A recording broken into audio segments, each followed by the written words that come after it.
Dutangiranye agafilime kacu keza k'abakobwa babiri, hano hari umukobwa witwa Linda ndetse na Nowela, bari hano bategereje abatipe ngo hari umumiliyoneri uje gutereta nyine Linda, arangije aramubwira ati umva nkubwire mpereza ino saha kugira ngo batagira ngo nyine uri umukire niweho mabuja, ati reka njyewe nyambare nyine ku buryo n'ibintu ndi bube ndi kuvuga biri bube ari byo. Barangije uko bari hano bari gusigana kuri ibyo byose barahindukiye barimo kumbwira ati we wigira ubwoba mabuja, ati ndabikora neza kandi ndabikwijeje. Arangije ariko uko bari hano barimo kubiganira, hano hari umushoferi wavuyemo, akimara kuvamo arangije aravuga ati kanze nkingurire bosi wanjye, ati bosi rwose ngwino ni hano twahageze, ati ariko hari ikintu kimwe ndi kubona, bariya bakobwa bisa nkaho hari ikintu nyine kidasanzwe cyangwa se ikintu barimo barahisha.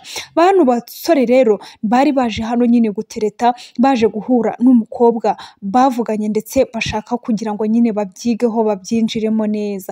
Abakobwa uko bahagaze hano, bosi nawe yarasohotse arangije arabareba ibyo barimo byose, aravuga ati koko rwose uri mukuri, bari abakobwa bisa nkaho hari ikintu nyine barimo barahisha cyangwa se baba barimo barapanga. Ati se buriya ntabwo cyaba cyerekeye kuri twebwe, ati reka nze nkwereke rero umupangu mfite, ati reka nkuremo iri kote hanyuma uribike mu modoka, numara kuribika mu modoka njyewe ndagenda nigize nkaho ari wowe bosi. Hanyuma birangije abakobwa hano bahindukiye basanga bosi ari we urimo gutunganya umushoferi we, ku buryo nyine nabo barabirebye bamaze kubireba baravuga ati koko buriya uriya niwe mu bosi. Hano rero bahise baza guhura na ba bakobwa, dore wa mukobwa nawe uyu nguyu niwe wigize mabuja, kumbi ntago ari we uri mabuja wa nyawe, dore n'uriya wo hirya. Arangije ati mwiriwe neza, ati rwose ni njyewe Linda, ati nyine ni njyewe twari dufitanye gahunda yo guhura. Arangije wa mu bosi nawe wihinduye umushoferi,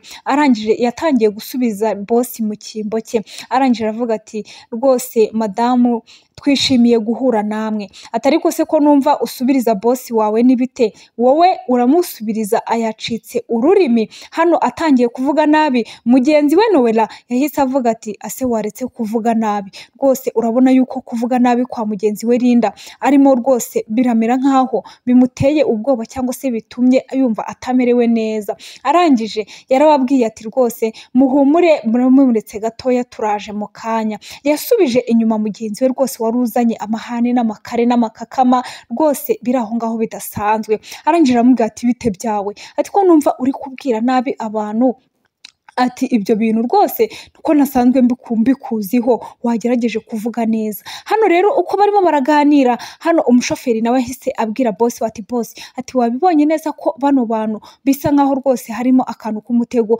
ati wowe ndi gutekereza ko ari mabuja rwose none wambaye agakanzu ka pinki, ati we siko urimo kubibona, ati uriya rwose urimo kutuvugisha wambaye agakanzu k'ubururu bisa nkaho rwose nawe arimo kuza hano, rwose hari ibintu bapanze ariko atari we mabuja. Kumbi bari baramajije no kubavumbura. Ako kanya rero nta kindi cyabaye, umusore uko akomeje kuganira na bosi we, hano b'abakobwa baragarutse Linda na Nowela. Barangije bakimara kugaruka, Nowela ahangaha rwose yari yicecekeye, gusa Linda yahise abwira wa musore w'umushoferi wigize bosi, arangije aramubwira ati se hari ikibazo nyine turamutse dusohokanye, ati urabona nyine byaba ari byiza.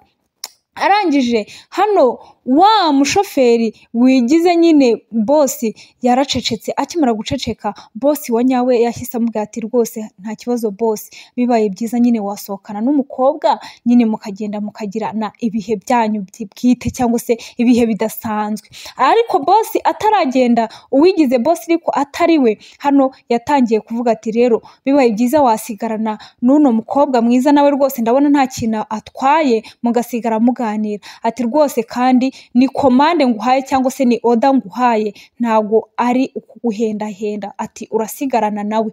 Umukobwa hano yahise anavuga ati oya rwose ngewe nta n'umuntu nshaka gusigarana nawe, ariko Nowela avuga. Arangije ariko akimara kubivuga avuga ati rwose ngewe nta muntu nshaka gusigarana nawe, ati nawe nimba mubishaka mujyane. Nyirabuja hano yahise avuga ati ugomba gusigarana nawe, ariko Linda abwira Nowela ati ugomba gusigarana nawe niko nkubwiye, ati ratakira akaganza kanjye twigendere, ati abangaba nabo ni bakuru nyine baraza kubyigaho cyangwa se baraza kwisubiraho babikore neza. Abandi rero hano bafashe inzira baragenda, ni ukuvuga ngo umukozi bya nyabyo ndetse n'umushoferi bya nyabyo nibo bajyanye, abangaba basigaye hano nibo mabuja ndetse na bosi. Uno mbibutse rero muri kano gafilime, uno musore rwose ni umukire cyane, hahandi nyine kugira ngo abone umukobwa bakundana bya nyabyo nyine umukundiye uko ari byarayoberanye. Umukobwa rero hano yarivumbuye arangije ashaka kugenda nyine agaragaza yuko adashaka kuvugana n'uno musore,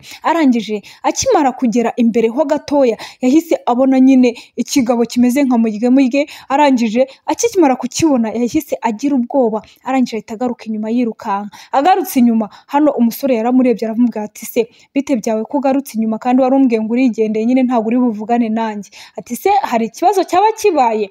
Umusore yanga guhindukira ariko aramubwira ati hano hirya rwose hari ikigabo kirimo kirantera ubwoba, ati dore ngikiriya, ati ngicyo rwose cyambaye ibigofero, ati rwose mbonye cyashakaga gusa nkaho gishaka kungirira nabi. Hano rero igitipe nacyo cyarabibonye, kibonye yuko umukobwa aje kuvugisha uno musore gihita kigenda, kibona ko umugambi wacyo nyine tutazi n'uwo ari wo upfiriyemo, kubera ko umukobwa yari agiye kongera gusubira kuri wa musore ndetse amera nkaho amutabaza.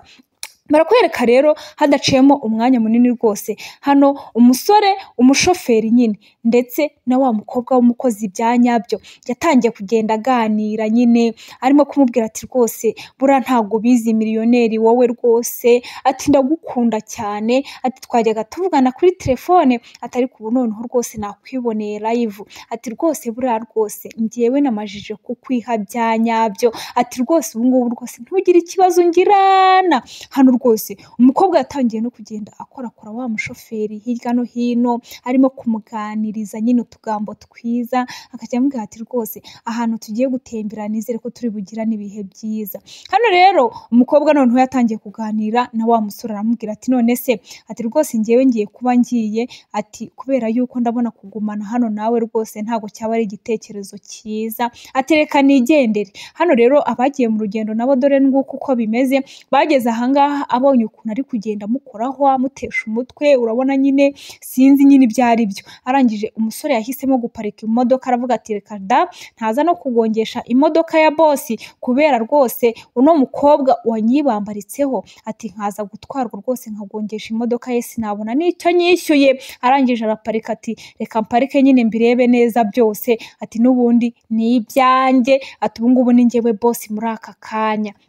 Arangije rero umukobwa yakomeje kumuganiriza nyine amubwira n'akarimi keza, ibintu nyine byacitse byayobye, ibintu byashyushye utareba. Arangije aramubwira ati burya rwose wampa n'ikibizu ntabwo uba uri kumva ukuntu njyewe ndi kugukunda. Ni nuko pariti yacu ya mbere irangiye, dusubire mu kandi gace ka kabiri. Gusa wowe utarakora subscribe, wanze ukore subscribe kugira ngo tujye tubana.